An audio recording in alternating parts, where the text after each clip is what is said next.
Julle sal sien ons het ook so 'n klein paviljoen gebou vir die kleintjies waar hulle ook 'n bietjie opvoedings en sulke goedjies kan doen. En laastens maar definitief nie die minste nie, so julle sien ons is besig om bietjie in te kleed ook. Hier oor my linkerskouer sal julle sien het ons al reeds 'n paar mooi prentjies gemaak sodat die kinders ook lekker tuis hier kan.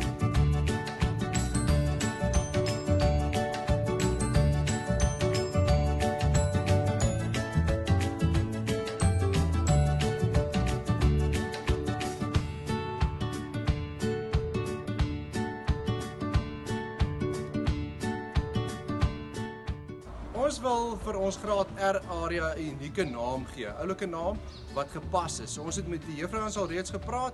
As daar dalk van die ouers is wat met 'n oulike voorstel kom, eep ons asseblief.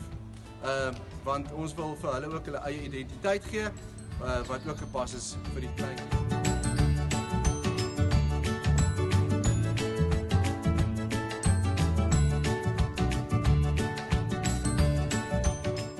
Een van die dae sal ons weer 'n video oplaai vir julle wat die vordering toon.